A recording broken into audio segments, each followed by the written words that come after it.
from the heart of the action. Welcome to the nerve center of Next Level Broadcasting.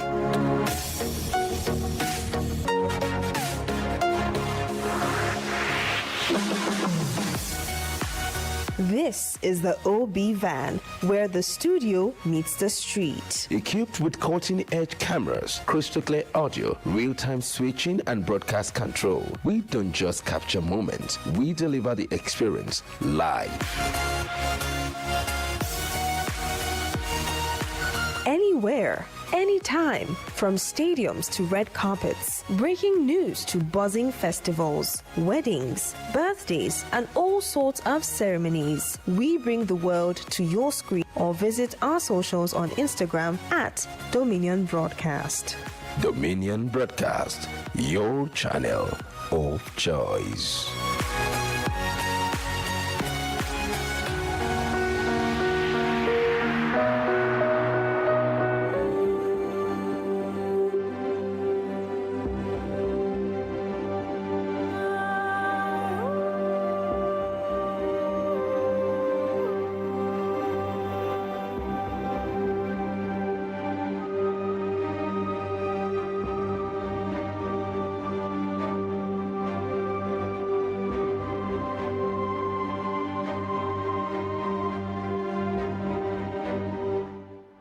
Hello and welcome to the agenda. I am Chike Ubogu.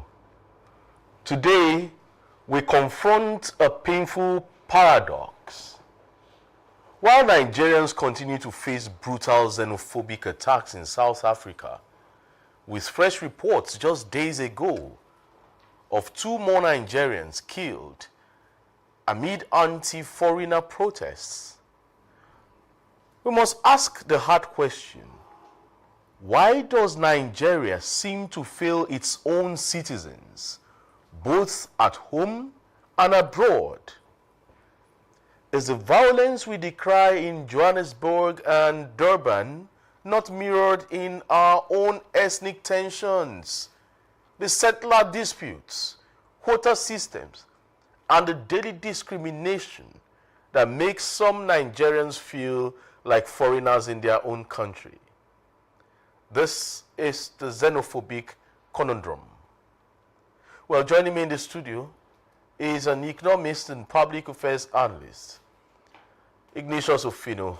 It's good to have you on the agenda this morning, Ofino. Good morning, Mazi Chike Ubogu. I'm delighted to be here this morning. Okay, I hope you won't cry today.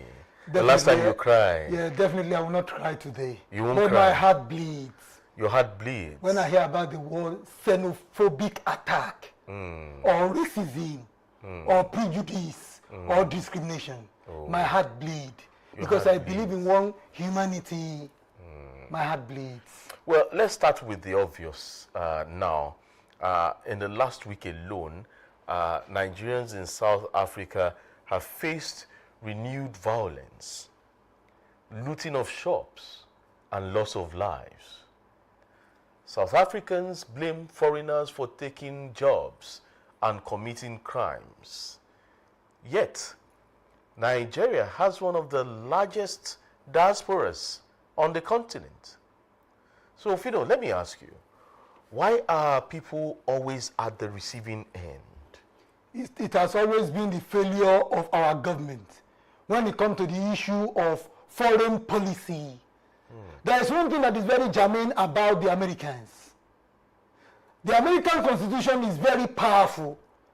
It guarantees the security and safety of every American, irrespective of gender, religion, race, or ideology. When we look at the American society, is it a multiracial society? If an American chooses to live beneath the depth of the ocean, his life must be protected by the American government and by the American Constitution. And if he chooses to live inside a jungle or within a cave in the remotest part of the world, his life must be protected as an American world citizen. But what is the failure of our own government in terms of foreign policy? There's one thing you must understand too, that the society, we have what we call social deviance. You must ask the question, why is it that people do what they do? There must be reason for that. So when we are talking about xenophobia, you are talking about what we call discrimination and prejudice. Are we not having discrimination also in Nigeria among Nigerian citizens? Tribalism, nepotism is also there too. But the government has failed. Let me give an instance. I think it was just 2 months ago when this government now saw the need for them to appoint ambassadors to our foreign missions abroad and our embassy. Is that not a failure on the part of the government? It's a failure on the part of the government. That shows that for almost 2.5 years, there was no foreign diplomat in our foreign embassies. So if Nigerians were being exploited by their host country, who do they run to? I'm just trying to tell you about our own president too, and his style of leadership. It's a failure on his own part. So when we are talking about foreign policy, you must guarantee the safety of your own citizens abroad and in the diaspora. You mentioned government failure. Yes. And many will say Nigeria itself practices a subtle form of xenophobic or xenophobia against its own. If you think of the non-indigene certificate, you see, when you want to fill forms, oh, are you an indigene or non-indigene? And then we also have the way some states treat settlers in their states from other ethnic groups. You also have the quota system, which is evident in our educational sphere, and even when you get federal government jobs, it's there. It sidelines merit, or even violent clashes in Plateau State, Benue State, and even parts of the southeast over land identity, even in Osun State, Ilobu, the land disputes and all that. Are we not guilty of the same sin we condemn? I wouldn't want to use the word xenophobia. What we are having in this country is what we call tribal conflict and religious conflict. At the extreme is what we call xenophobic attack or xenophobia. That's the extreme. The extreme. So when we look at what is actually happening in Nigeria today, the tribal conflict, the religious conflict, is as a result of what we call historical antecedents. Do you know that in Nigeria today we have those people we call aborigines? Then we have those we call migrants or settlers. So there has been a lot of problem in Nigeria based on historical antecedents. But here now we are talking about xenophobic attack in South Africa. Do you know the amount of money Nigeria spent in fighting apartheid? Nigeria spent not less than $90 billion in the fight against apartheid. When you look at the Republic of South Africa, it is a multiracial country. And we know the number of years that the whites settled down in South Africa and they ruled over South Africans for over 200 years. I remember what happened in 1976 in Soweto. When the African children were being massacred in 1976 in Soweto. I remember how this man was also being killed, Oliver Tambo. He happened to be one of the greatest companions of Nelson Mandela. They all worked together in the fight against apartheid. We all knew what apartheid really means and racism. But it's rather sad and unfortunate that when Mandela died and left, there was a problem. I remember when Mandela ruled for just a single term. Thabo Mbeki became the president of the Republic of South Africa. He ruled for 2 terms. Then came Jacob Zuma. During the days of Jacob Zuma, there was what xenophobic attack. Did he handle the situation? Now, we are having the height of xenophobic attack under the regime of Cyril Ramaphosa. Yeah. They are not doing anything about it. Cyril Ramaphosa was so bold to the extent that he wrote something against Israel, the state of Israel, concerning what we call genocide in Gaza. We have to be honest to ourselves. What about your own home? You are complaining that the state of Israel, they are massacring what? Gazans. Fine. But what about your own? Africans killing Africans within the African continent. And you say you are the president of the Republic of South Africa, and you are saying that you are fighting against genocide committed by the state of Israel. Is this that a not case, an irony? Is this a case of a doctor who cannot cure himself? Definitely. Interesting. But the issue there is that there is one problem that is on ground, the unhealthy rivalry between the Republic of South Africa and the Federal Republic of Nigeria. Both of them were colonized by the same colonial master, British. But there's a problem on ground. Before now, South Africa was classified as the country with the strongest economy in Africa. The leading economy in Africa. But when our own Dr. Ngozi Okonjo-Iweala became the Minister of Finance and the coordinating Minister of the Economy, she did something that was so laudable. She decided to rebase our GDP. And at the end of the day, what happened? Nigeria became the strongest economy in Africa. So South Africa now began to beef Nigeria. That is number one. Two, you remember there was one reality show called Big Brother Africa. It was a leading reality show. But at the end of the day, what happened? Nigeria stole the show. Now we have our own version, Big Brother Niger. That has become a best-selling reality show in the world. So what do you expect South Africans to do? Well, that's relative. When you say best, it's relative. We have to promote our own too. Well, many Nigerians, many also is subjective. Many people will say, oh, what value does that television program add to the society? So that's why I said it's relative there. But many Nigerians today feel a deep sense of betrayal, as it were. They see videos of their brothers and sisters being killed in South Africa and shops looted. And yet back home, the government keeps responding with a press statement and saying, and in quote, we are monitoring the situation, end of quote.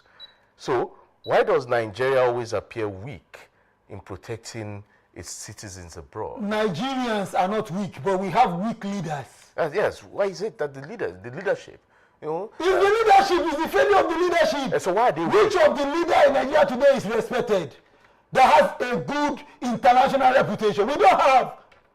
We have to be honest to ourselves. Now, when this xenophobic attack happened, Nigeria was supposed to play a leading role in African Union on that issue of xenophobic attack against Africans in South Africa. Now, when this issue happened, the government of Nigeria decided to invite the South Africa envoy in Nigeria. Was he invited for questioning? He wasn't invited. It was the diasporans that were raising eyebrow. Now you can see what happened again. There is a lot of problem on ground. Every country has their laws that must be obeyed. But I want to crave for your indulgence, sir, Mazi Chike Ogbogu. This issue of Eze Indigo in the diaspora is causing a lot of problem too.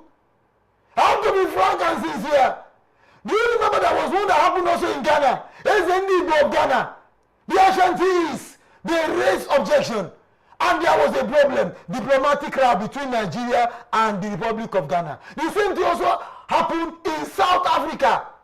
When Nigerians from the Igbo race or the Igbo extraction decided to install a king as an Indigo. Because you know why I raised this issue? Yeah. It was one of the issues that the South Africans raised. Well, I don't have my opinion, but I think strongly, I believe it's a very wrong move to make, having a king in another man's land who has a king already there. Two, yes. So you can have two kings, one, the aboriginal king, and then you coming to say you a migrant king. So I don't think, I believe it is very wrong to having that, because they won't allow that in their own country too, in their own town too.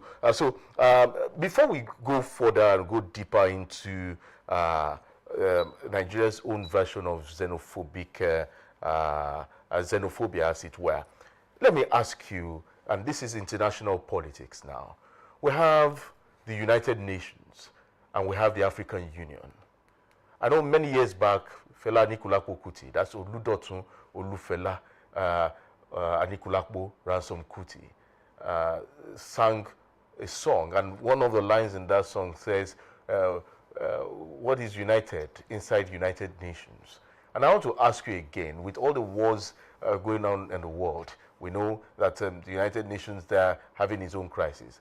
And now in Africa, these xenophobic attacks, what is the role of the African Union, the AU, which is supposed to be the largest organ unifying all countries, member countries in Africa?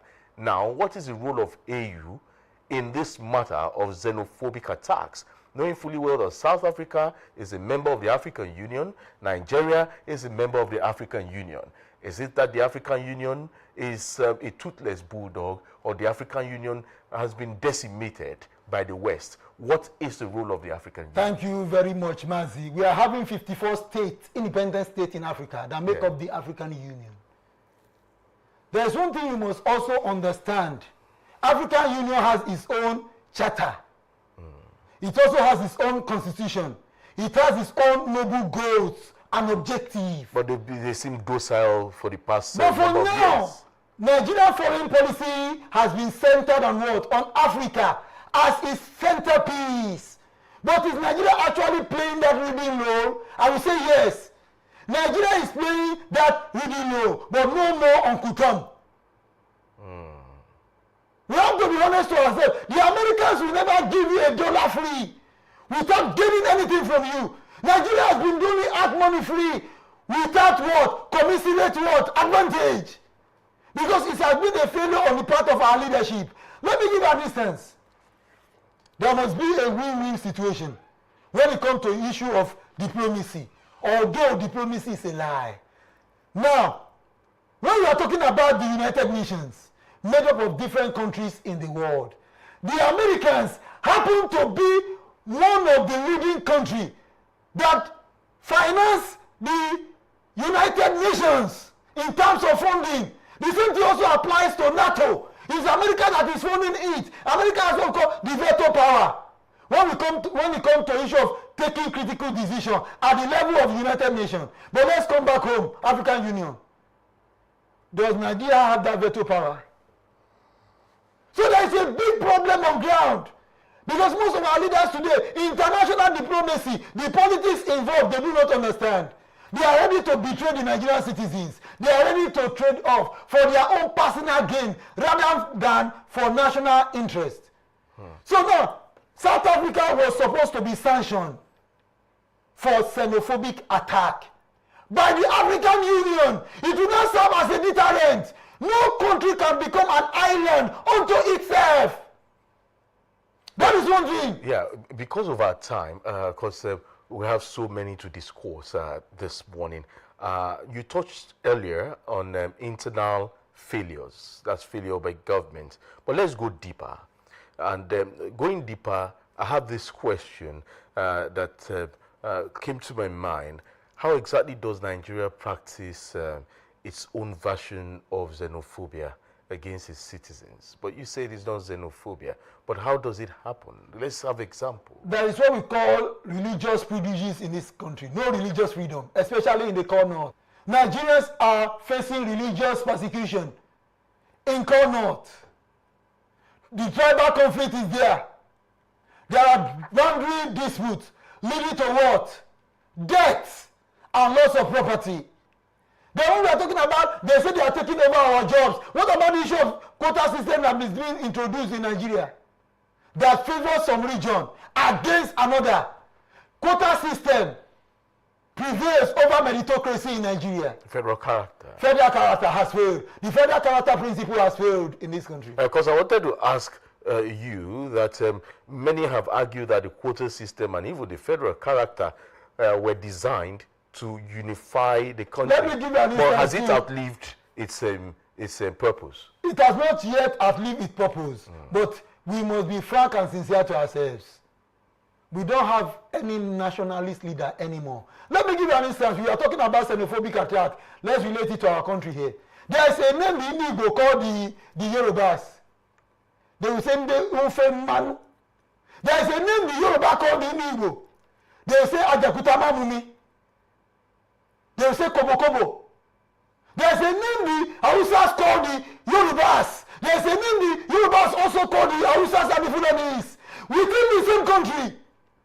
No, we are talking about xenophobia now. Prejudice is there. Let me give an example now. There's religious prejudice too. Those who are not Christians are called unbelievers. And the non-Muslim are called what? Infidels. The same citizens in the same country. Is this not stemming up from the amalgamation treaty of 1914? Is that not the cause of all these? It's one of the cause. When you look at the Igbo, majority of the Igbos, they are Christians. But majority of the Hausa Fulanis, they are Muslim. But the right of the minorities must also be protected. And it must be protected by who? By the government and also by the constitution of the country. So when we are talking about tribalism today, let me give an instance today. Go to the first generation university. Let me give an instance. I don't want to mention name. First generation universities, those that are located within the southwest Nigeria, when you look at the staffs there, they are all Yorubas, majority Yorubas. Those that are being established in the east, when you go there, you see they are all majority in the Igbos. When you go to the one that is being established in the south, let's say Edo, majority of them are from Edo State or the old Bendel. And we say this is a federal university. And we say this is a federal polytechnic. And we say this is a federal college of education. A particular ethnic group will now dominate that academic institution, especially when it is located within a particular zone or a particular ethnic region in Nigeria. Doesn't this bring up the question of federalism? Doesn't it question our federalism? Yes, our federalism is questionable. It's something we're going to discuss someday very soon. We do not practice true federalism. Why, for crying out loud, there are some departments today. Let me give an example. I'm not trying to run down an ethnic group. How do you explain this in a federal university? The HOD in that department is a Yoruba man. Majority of the professors there, they are all Yorubas. The non-teaching staff, Yorubas. The same thing when you go to a university, also in the east, the HOD there is an Igbo man. The staffs, they are all Igbo, both academic staff and non-academic staff. And we are saying that this is a federal institution. Sometimes when you go to the hierarchy of the university, the principal officers, you hear the situation. The vice chancellor, Yoruba man. The deputy vice chancellor, administration, Yoruba man. The deputy vice chancellor, academic, Yoruba man. The deputy vice chancellor, research and development, Yoruba man. How do you explain that? In a federal university, the same thing also apply in Ahmadu Bello. The vice chancellor, Hausa man, Fulani. The deputy vice chancellor, academic, administration, research, Fulani, Hausa. How do you explain that? So the issue of federal character has failed. It is also one of the elements of what we call tribalism or nepotism, or what we can say xenophobia. Okay. Our own version of xenophobia. But many people will say, well, to solve that thing, I think you should just have a regional government, and then let each region practice what is obtainable right now. Like what regional government will never reflect nationalism.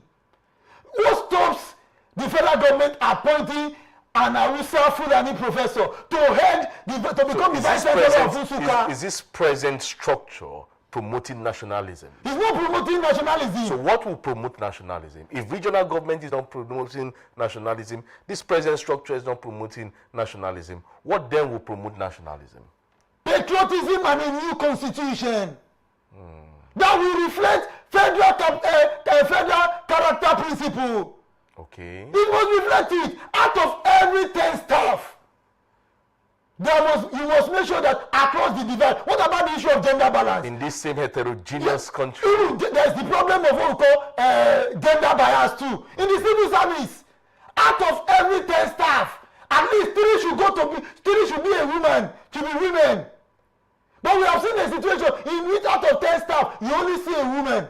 So the rest are men. That's also xenophobia. Xenophobia too. Okay, so let's look at the economic point of view here. You are an economist, yes. And then now, how does our failure as a country, or our failure as a country to industrialize, contribute to this conundrum of xenophobia? There is one thing you must also understand. I remember when this man, the late military head of state, General Murtala Ramat Mohammed, he introduced the indigenization policy. British petroleum became African petroleum. And the rest like that. So when you want to industrialize your country, there is one thing you must understand. You go for science and technology. You must fund education. You must have that political will. But agricultural development precedes industrial development. So there are things you may be able to do. There is what we call foreign direct investment. You must encourage what we call local industries. One, you have to provide the funds for them. Two, you must also guarantee what we call security. There are a lot of things you can be able to do. There must be what we call tax holiday for them too. At least for a space of 5 years.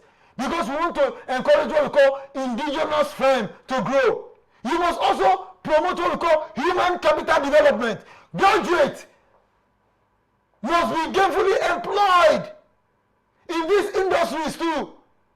There must be room for what we call personal development. How you can be able to develop your own skills. There must be what we call stable power supply. Without stable power supply in this country, industrial development will become zero.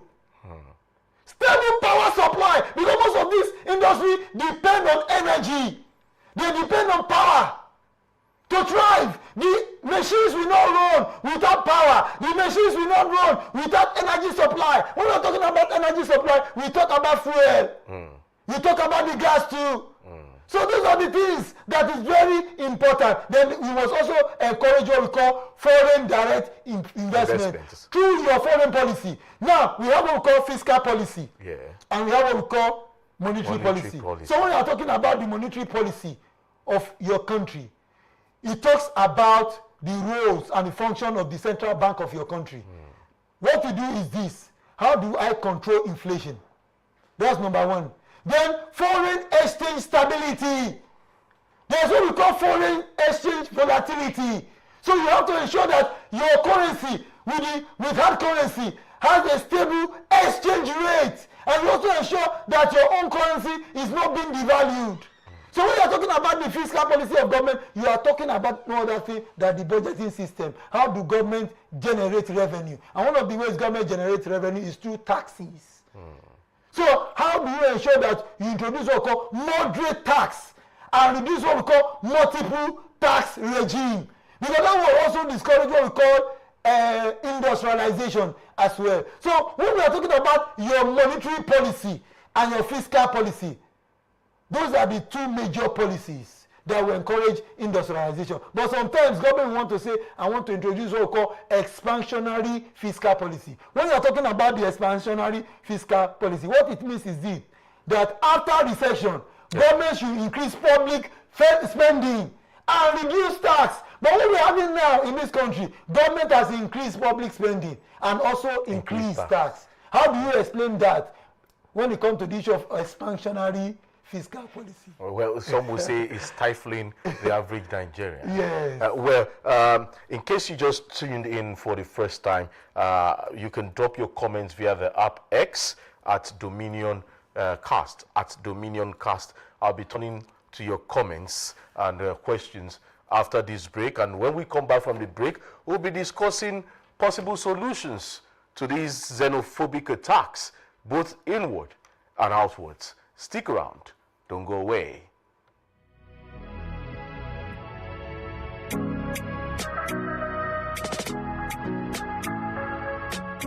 Need a professional space to bring your vision to life? Dominion Television Studios offers state-of-the-art facilities perfect for your next broadcast, commercial, corporate video, or live event.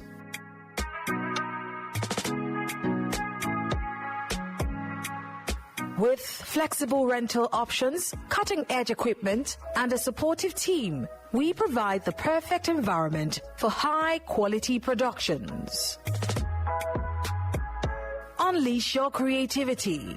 For bookings, email us at marketing@dominion.org.ng. Call us on 0705 506 1061 or 0916 101 1061. Check us out on Instagram, Facebook, LinkedIn, and TikTok at Dominion Broadcast and on X at Dominion Casts.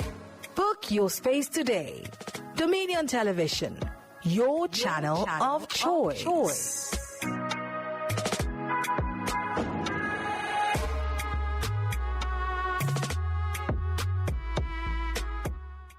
All right, welcome back on the agenda. Well, before we turn to our esteemed guest, here I still have Ignatius Ofino here in the studio, and we've been discussing the xenophobic attacks and its impact, the conundrum when Nigeria feels its own. But before we go to the questions from our esteemed audience there, let's talk solutions now. What should Nigeria do differently? Should Nigeria go by the way of diplomacy? Should Nigeria go by the way of retaliation, or fix its home front first? Nigeria must fix its home front first, so that our home front will be seen as a good model before the rest of Africa, before you now go by the way of diplomacy. Let me take your mind back to an issue that is also happening in Nigeria too. When it comes to the issue of admission, the quota system is there. Yeah. For state university or state polytechnic, there is what we call tuition fee differential. If you are a non-indigene of that state, you pay more. But we have forgotten that you are also a Nigerian. Why the discrimination? Whether it is a federal school or a state school, so long the Nigerian student has applied for admission, he must be given admission. In overseas, I will not be addressed as an Edo man. They will call me a Nigerian citizen. That's a fact. But look at the way we are doing against ourselves in this country. This discrimination is there. I'm just trying to give you an example now about state admission. When we apply for admission into the state, sometimes they will say this issue of bursary award, it will be given purely for the state indigene. No problem about it. Now people are agitating for resource control. So you know, when you're talking about xenophobia attack in South Africa, there is a growing fear in the mindset of the average South African because of their historical fact, historical past, because they are afraid that foreigners want to take over their lands. So it's psychological, but that is not an excuse for xenophobic attack. But Nigeria must fix his own country first before you now go by the way of what? Diplomacy. Retaliation will never solve the problem. Because Nigeria as a country has lost its international reputation before the rest of the world because of failed leadership. Well, this dichotomy you just mentioned, well, still before we go to questions and comments from our audience, this issue of dichotomy, are you suggesting that on every form a Nigerian feels that the state of origin on that form should be scrapped? Because many say it brings up this problem. Why should you as a Nigerian fill a form and then you see state of origin there? Should it be scrapped? There's one thing you must understand. Even in the United States of America, someone will tell you that I am an American citizen, but I came from Tennessee. He's trying to tell you where he came from. You cannot discourage us from identifying with our cultural roots.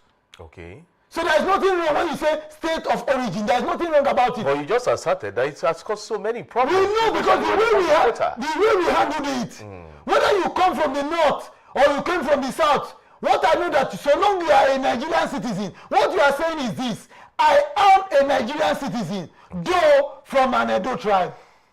Okay. I am a Nigerian citizen, though a Yoruba man. Okay.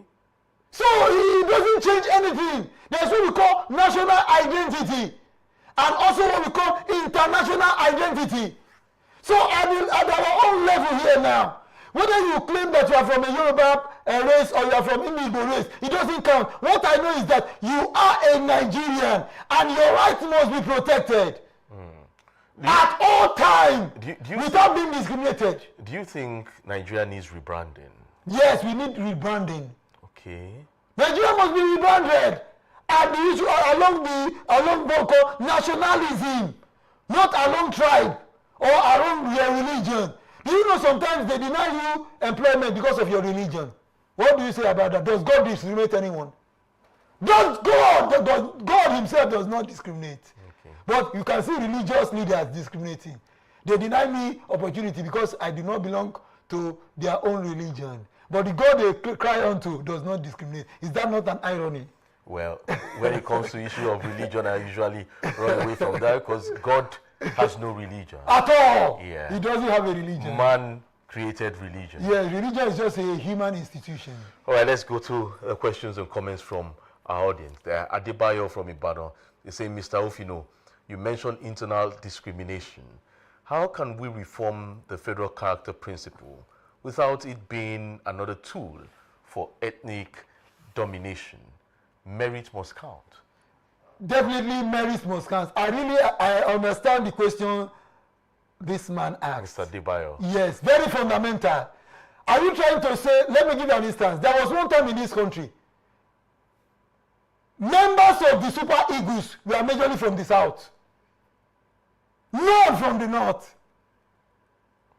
Members of the Super Eagles, our national team, they were majorly from the south. But when Ahmed Musa was now being recruited into the north were excited about it. They were excited because they knew that Ahmed Musa is their own. So what he's trying to say that if we are trying to say we have to reflect what we call federal character principle based on meritocracy now, we must also ensure that this issue of ethnic domination does not arise. Now, let me give you an issue now, an example now. It is being assumed, I'm not being discriminatory now, I'm being careful. It's been assumed that those of us from the south, we are more educated than those from the north. It is being assumed. That's an assumption. An assumption. I'm not trying to run down the north because we have great scholars from the north. Yeah. And lives. This weak response encourages more attack. Don't you think so? Yes, I agree with this caller. I agree with her. We have to be frank, and it's the failure on the part of our government. Let me give an instance that I love the Americans for. If an American citizen commits a crime outside the shores of America, you dare not try that America in your host country. You have to return him back to America for trial. That is how to know a country that is powerful. And there is one thing I keep saying over and over again. You know America has a military base in Nigeria now. And there is one thing I used to pray. I say, God, don't allow any of these American soldiers to lose their life. If mistakenly Boko Haram attack the American soldier in the north and one of the American soldiers loses his or her life, that will be the end to the government of Asiwaju Bola Ahmed Tinubu G7. Why did you say that? I'm sure I know what my friend will do. President Donald Trump. So Tinubu must be very careful. I don't pray it happen. I say it again. If an American soldier in the northeast loses his or her life as a result of terrorist attack, that will be the end to the government of Asiwaju Bola Ahmed Tinubu G7. That's sounding like the executive president of the Federal Republic That's of Nigeria. sounding like a threat. Not a threat. I'm telling the reality because America will just joke with their citizens. Abdul from Monia.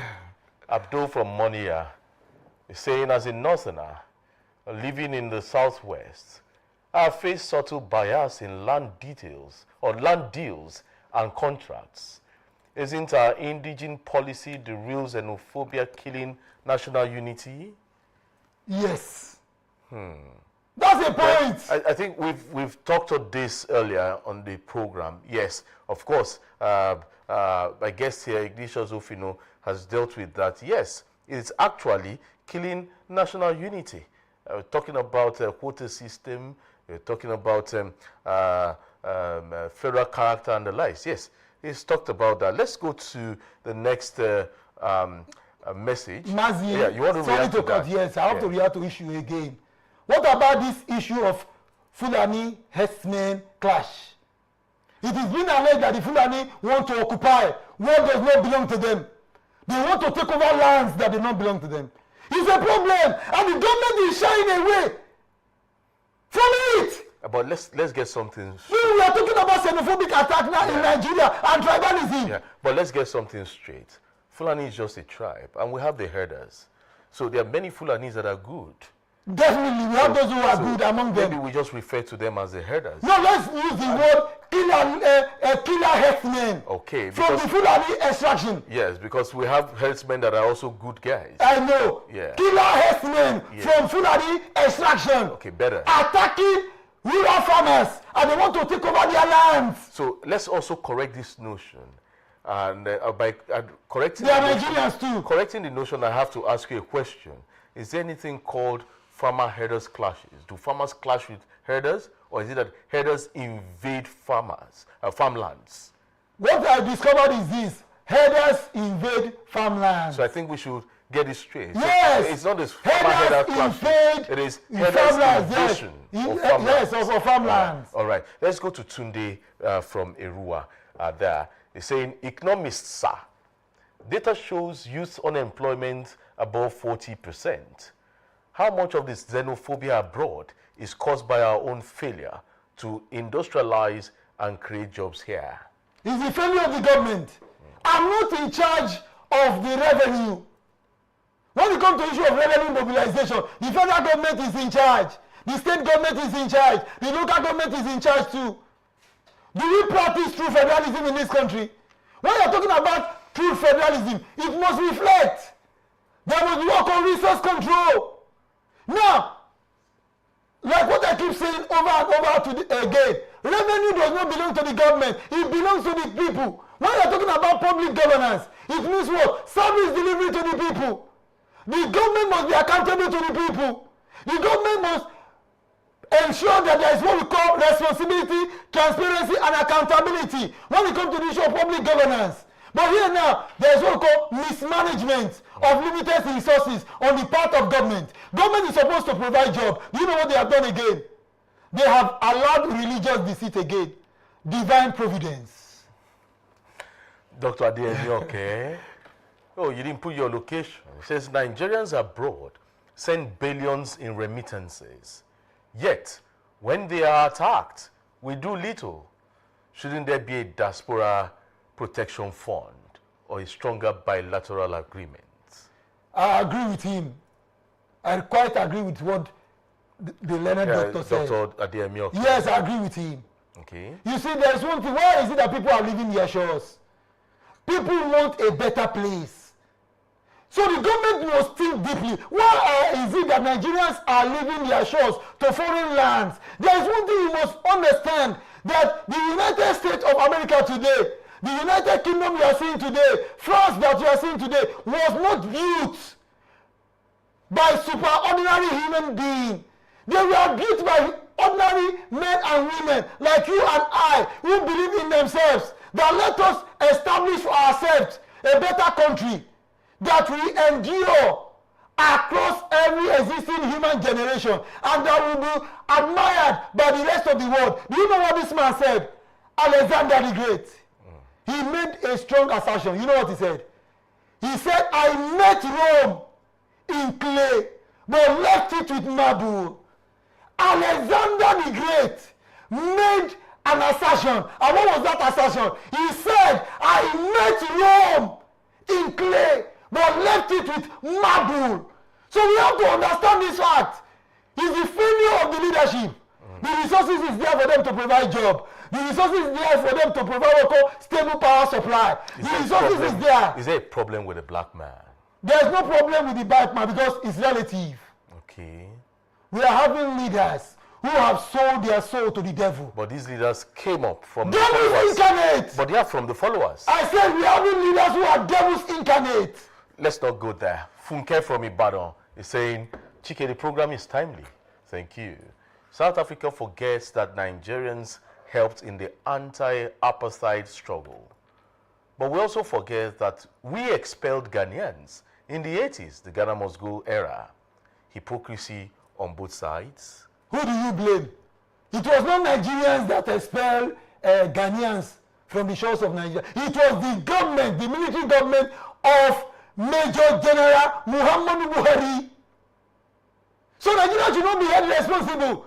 You hold the government of Nigeria responsible, not Nigerians. Nigerians are innocent. So when we are talking about, let me give an example now. When two governments are fighting, I've discovered one thing. You see citizens of those countries setting their country flags ablaze. It's bad. Why should you set the flag of another country ablaze? It's wrong. Two governments can be quarreling. Why are they quarreling? They must quarrel. At the end of the day, they have to resolve their differences diplomatically. There is a way you resolve issue diplomatically. You can decide to withdraw your envoy from that country, your diplomatic envoy. You can decide to close your embassy in that country, but your reasons must be genuine and justified. All right, so let me correct one notion, one thing you said. You said the Ghana must go era was by Major General Muhammadu Buhari's era. Yes. But unfortunately, no. It is the Shehu Shagari era. It was a document by the Shehu Shagari, and it was brought about saying unregistered immigrants in Nigeria from the Ghanaian extraction should leave based on economic decline at that time. That was in 1983, before Muhammadu Buhari took over government. But it was Shehu Shagari's era. That was when the Ghana Must Go story came to be. But there is one thing I want to drop as well too that is very important. Yes. I don't think anything is wrong if a sovereign nation decides to expel illegal migrants that poses a threat to national security. Okay. I don't think anything is wrong about it. Okay. So you must ensure that you become a legal what? Migrant. Be a legitimate tourist. So there's a problem on ground. The same thing what is happening in the United States today. That my friend is trying to do what? Expel what? Illegal migrants in the United States. And people are trying to cast aspersion against President Donald Trump for doing same. Okay, so let's take this last question. So many questions, but let's take this last one. It's from Dr. Okon from Bodija. He says, as an economist, what specific policy changes beyond the rhetoric would reduce the push factors making Nigerians migrate irregularly and become targets? Socialism. But you know, socialism, the means of production will be controlled by the government on behalf of the people. Socialism, the nationalist to the core. What Nigeria needs is what? Socialist leader, not capitalist. When we want to practice the renewal socialism plus moderate capitalism. That is what we should go for. Socialism plus moderate capitalism. But when you have what called extreme capitalism, greed is the basis of capitalism. That is why we are having the problem now here. Now, do you know I have some of our leaders who have businesses in South Africa? Well, Russia, the Soviet Union tried socialism. It didn't work. But now you're saying Africa should try it. Well, it has not worked as a model. It has not been proven to work. But indeed, the xenophobic conundrum reveals that hatred of the other thrives where governance fails and poverty festers. That's quite true. Nigeria must heal itself by building a country where every citizen feels they belong before we can credibly demand better treatment abroad. Thank you, Ignatius Ofino, for featuring on today's edition of The Agenda. Thank you for having me, Mazi Chike Ubogu. Well, it has been the agenda this morning. Let's keep the conversation going. I am Chike Ubogu. Stay informed, stay united as a people, and may God bless the Federal Republic of Nigeria. Bye for now.